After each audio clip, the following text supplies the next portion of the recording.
Hello and welcome back to Victoria Electric Vehicle Association. We get all your best EV and solar info. Today we're at part 3 with Alec Tsang from BC Hydro, the EV infrastructure god. And this part we're going to be looking at technology futures and how that applies to BC Hydros. Alec. Thank you, Glenn. Again, thank you for the invitation to talk about my favorite topic. So, a little bit about myself. I am a long-term employee at BC Hydro over 20 years and been very fortunate to be working in this EV space for most of that time. And here we go. We'll talk about technology of EVs. So, I'll just kind of recap quickly. The first segment was about the EV car market and our public charging network. Then I talked about the truck market and our public charging network. And now we're moving on to kind of what's closer to my heart. What I do at BC Hydro is to talk about innovation, technology, and kind of planning around that, and specifically relating to our public charging network. So this EV market is all about technology for the most part. You can have all the policy and regulations from government, but if the technology is not there, then it doesn't work, right? It is a technology play and a technology transition. So on that, my role is to de-risk the technology for BC Hydro, but more specifically for our EV service delivery group, which is responsible for building, owning, and operating our public charging network. And especially as we get into the medium heavy duty market segment for electrification, technologies is even more of a key role, and let's get into it. So I'll further break it down to kind of three areas. I kind of manage or de-risk the technology for our business by first creating a technology roadmap, which helps us use that market intel to kind of inform our work plan going forward. And the two different aspects of the technology, the way I look at it is there's kind of near-term continuous improvement, and then there's kind of more disruptive technologies and the strategy we need to kind of adapt those disruptive technologies or manage the threat. So I won't get into the nitty-gritty of this uh, intense diagram, but I will go through one technology to kind of highlight how I look at the technology in my work. So, as I say, there's lots of technologies in terms of the EV market, but one of the key technologies is the battery technology. So, just to highlight that, we have lithium batteries currently, generically, I should say, and the current chemistries are fairly commercial. We're well beyond 10 years of, commercial EV products in the market. So that's commercial. So in this kind of vertical axis of this diagram, going from the bottom, which is kind of early research and development, up to the very top of the diagram, where the technologies are commercial, and then and that enables kind of our future desired market state, which is at the very top, kind of the blue sky area, which means, these are our desired market states. For example, for EVs, we want 100% electric vehicles for cars out in 10 years, right? So it's well, on its way to reaching that target. 10 years is just kind of a line in the sand. I don't know how long it'll take exactly, but just to illustrate that point of battery technologies are there. Again, it's more into incremental improvement for the batteries, eking out more efficiency, reducing weight incrementally. But what's needed, for example, for the long haul application for trucks is much more challenging, right? So that's where we look to kind of next generation technologies. You probably heard about solid state technologies and all the different chemistries, where you have silicon, anode materials and stuff like that. So all of that it's not an R&D, it's getting into demonstration mode. So in that case, they're testing these technologies or these batteries in the actual systems that they need to actually work in, so in the vehicles themselves. The winning game there is weight reduction and reducing charge time to enable that kind of last application that's not quite feasible yet, which is the long haul trucking. Okay, so that's kind of how I monitor and de-risk technologies overall. But let's talk about continuous improvement. So here's an example. I like to use the charging technology as, continuous improvement example. So we've gone from our early kind of first generation chargers, DC fast chargers, where one charger charges one vehicle.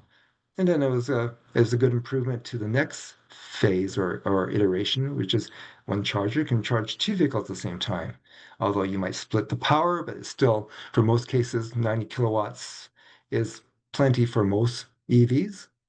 Then the future states where I'm looking at. So that's one to many. So one charging system or architecture that can charge many vehicles. And this is what I mean. So this is just a photograph to kind of give you a sense of what I'm talking about. So in the foreground, you have this kind of central big electrical cabinet, and that houses centrally all your power modules that convert AC to DC. Traditionally, with the earlier generation charging technology, your AC/DC power modules are in those dispensers in the background that you can see near the cars. So this introduces a potentially more cost-effective way of deploying large charge hubs, and it's also there's other benefits. So this little illustration kind of demonstrates the scalability. So, like I said, as the technology evolves and the charging capabilities are advancing, meaning the cars can charge faster. For the same charging site, you might need higher power charging. So you can kind of deploy a limited number of power modules and then increase the number of power modules in that power cabinet to increase their overall charging capacity of that site. I mean, there's certainly other benefits as well. When you have this kind of architecture where you kind of separate the charging dispensers from the power conversion, you have the ability to use different charging dispensers. You have some of the traditional ones you're familiar with dual connectors for public charging on your left, with user interfaces with the screens and stuff like that, to more basic ones for fleet in the middle, like kind of smaller pedestal with no user interface or screen. Um, and again, using the same type of power conversion equipment.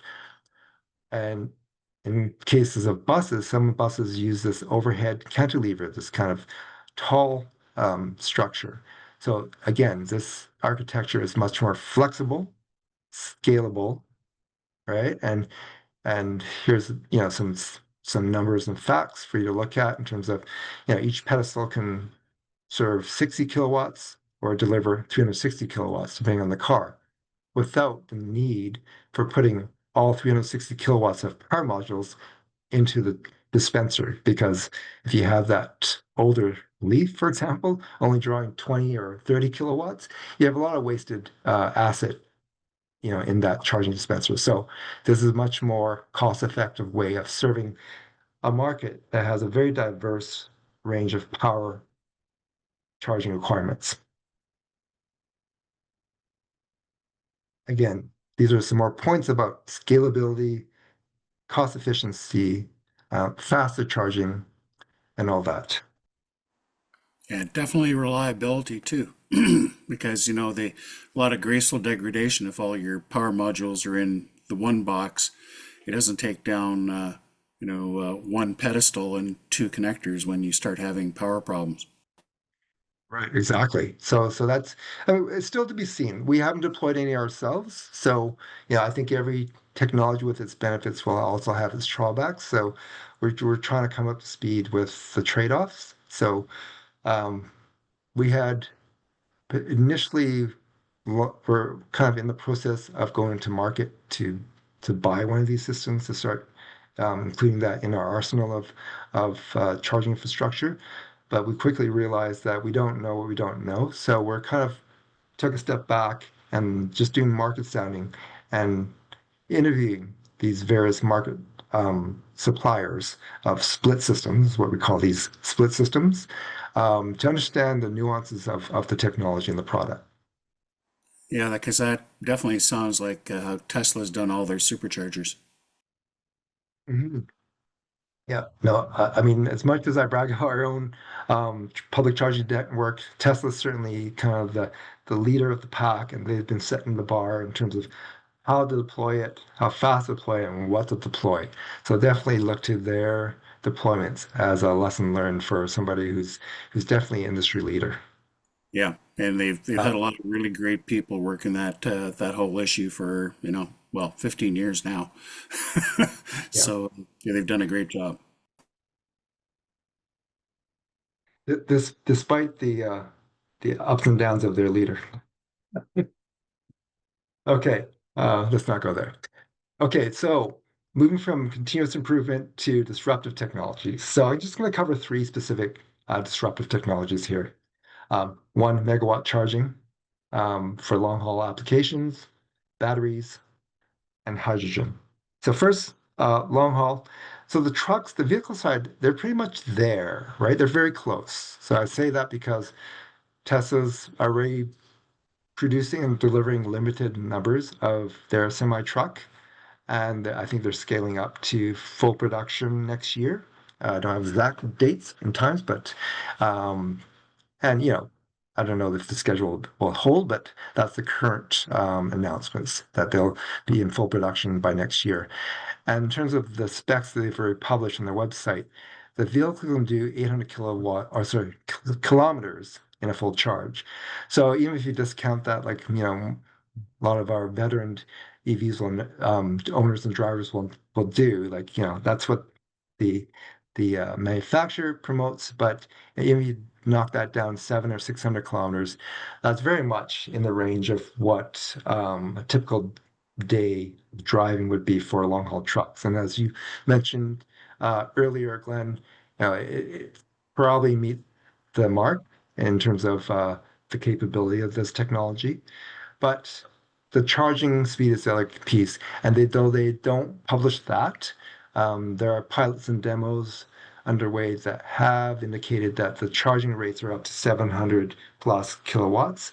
So very, very near that megawatt kind of milestone to enable long haul truck charging. Yeah, and I'm sure you've seen the North American Council on Freight Efficiency, the run on less tests they do every 2 years. Exactly. And they're seeing the companies that are running, for example, the Tesla Semi, they're pretty much 1 kilowatt, 1 kilometer. So they're even better than the specs. Well, and these, of course, are running with the prototype, not the full production version. So yeah, I think you're going to probably be pretty darn close. Yeah. Yeah, no, exactly. So I just add this picture to show you the state of the technology for hydrogen. They are out in the wild in terms of fueling stations, and this is a BC location. I believe there's potentially 5 locations in BC with public charging or public fueling stations for hydrogen.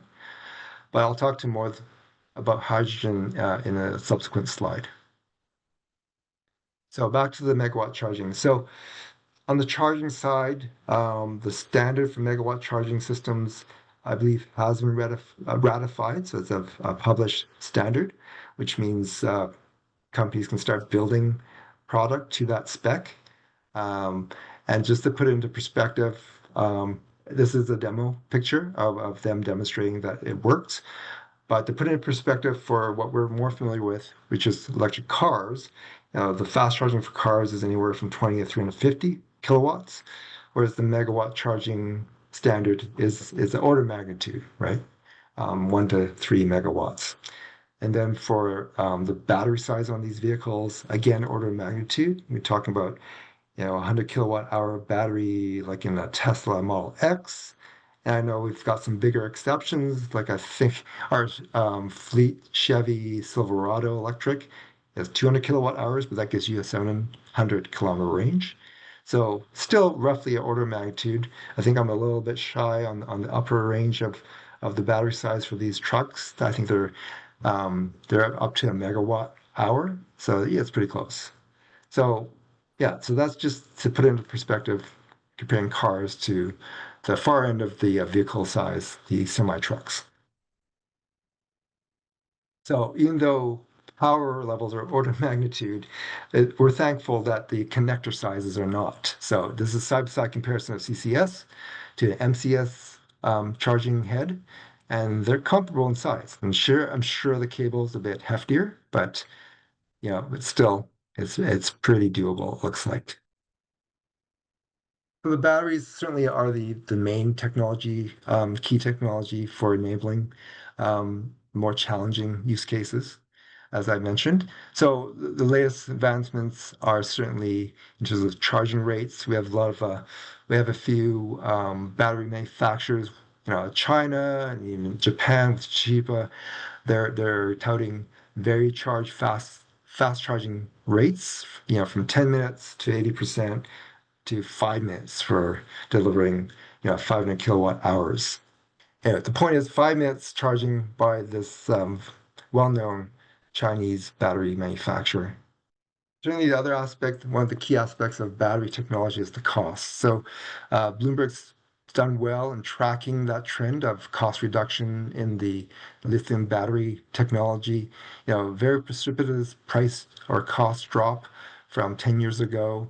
And it's always been touted that kind of $100 per kilowatt hour has been kind of that kind of tipping point to make the EV vehicle in parity in terms of cost with its incumbent internal combustion vehicle. So, it looks like we're very close. And it's a funny thing. I'm sure you've had this conversation, Glenn. Many people will ask, price of batteries have come down so precipitously over the past years. Why hasn't the price come down? My answer has always been that's enabled automakers to cram a lot more batteries into the car so that they can actually have comparable range to the combustion vehicle. So that's kind of the trade-off. Now we actually have comparable performances between EVs and gas cars, but we don't have price parity yet. Yeah, well, and there's actually an inflation. Inflation has been like 25% over the last 5 years when you stack it all up. So yeah, Right. those things are in there. But I mean, and of course, uh, we were looking for that $100 per kilowatt in the battery to have the comparable purchase price. But of course, it's the total cost of operations, total cost of ownership that the public hasn't quite hoisted in because they've never had to in the past. They'd be shocked if they did. But companies, if they have accountants, they pay attention. Oh no, I agree, and I think that's why we see that, like in the earlier segment where we talked about the truck market, the medium duty market segment has already hit that inflection point because the business case is there, right? And that's all it takes for commercial fleets to make the switch. All right, so on to this potentially very contentious topic of hydrogen. So, in my view, hydrogen technology for transport, they're kind of at their last gasp with the long haul application, right? That's kind of their last possibility of getting into this market. I think the car market's already sailed for hydrogen. Battery electric is there. Um, I'm seeing that in the medium duty market segment as well, with the number of the amount of uptake in that market segment. So long haul trucking is their last gasp because they have those promises of fast refill, the energy density, but the third leg of that stool is costs, right? So this is where I kind of look to my previous career that did spend some time in the hydrogen industry to do that calculation based on publicly available pricing, right? So battery electric vehicles I'm using are public charging network price of 36 cents per kilowatt hour. $1.85 per liter of diesel. That might be a bit dated. That was last year I did that. So anyway, that's in the ballpark. But hydrogen is based on public pricing, and that results in that graph to the right. So the cost per kilometer for a semi truck on these three different technologies and fuel types shows clearly to me that hydrogen's out of contention, and it's really a laws of physics kind of thing. Like hydrogen has to be produced, and there's a cost to it in terms of the efficiency losses through all the kind of energy transition or conversion processes to take hydrogen from electricity through electrolysis to produce green hydrogen, which is the whole point of this game. So to me, in a industry where transport is on thin margins of profit, and the biggest cost of their operating cost is the fuel. I don't see this happening for hydrogen. Um, Battery electric, there's still some hurdles. Obviously the weight of the batteries, and potentially the cost of the batteries. It's probably hard for some fleets to take on that much bigger capital investment. But we see that already in that vehicle class for the drayage market, right? There's some early fleet adopters in the Lower Mainland that have taken the plunge. And certainly there's a lot of factors that are bolstering that business case with certain policies and regulations, the low carbon fuel regulation that gives credits to business entities that use electricity in this application of transport. I won't get into details, but that provides a big revenue stream for them or cost offsetting for them in terms of the revenues from those credits in the low carbon fuel market. Moving to just a final technology, it's somewhere between disruptive and continuous improvement, but it's certainly a technology that's interesting. Wireless charging, this was a concept back in the days of Tesla, Nikola Tesla, but in today's application and technology state, it is being implemented in niche applications, very controlled environments. So at ports for campus vehicles on campus, like they're kind of what they call those shunt trucks that just move containers around on site, to transit buses that have fixed routes that they can put these en route charging pads at. Down transit in Seattle is a good example. They've gone full in, both feet jumping in the deep end with inductive charging last year. I don't have any update on that, but it's not, it's an example of this technology getting traction in certain niche applications. For us, it's again a niche application, playing to our accessibility and equity objective. So I see inductive wireless charging as an enabler for those customers of ours that maybe have mobility challenges. So if you imagine trying to manipulate or navigate getting your car plugged in at a public charging site while you're in a wheelchair, for example, is very challenging, regardless of how accessible we build the site. Is still a big effort, but compare that to just driving your vehicle over a pad and staying in your vehicle. That makes that segment of our customers suddenly accessible for EVs. Yeah, and for the charge point operator, not having the wear and tear on cables and connectors and outright theft. If it's all buried in the ground, that's a big savings. Yeah, we definitely looked at that as a big, benefit for us.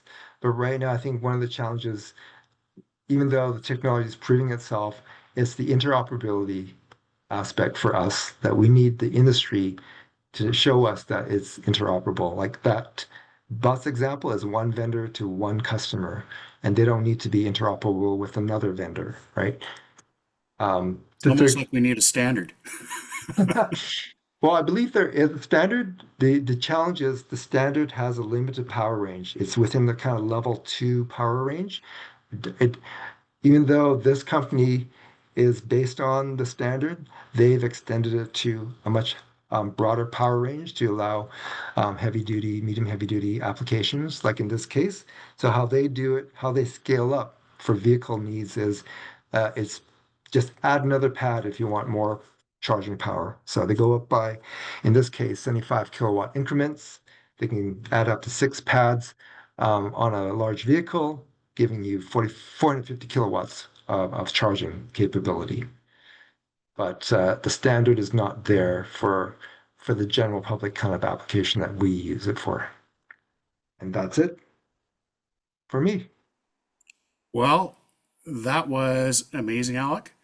Um, again, very detailed, very consumable, very smart way that I think BC Hydro has in the past operated, and how it's going forward.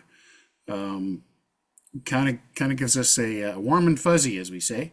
that we're going in the right direction. And so much thanks to you and all your colleagues at BC Hydro. You guys have done great work and are going to continue to do so. And we love seeing that.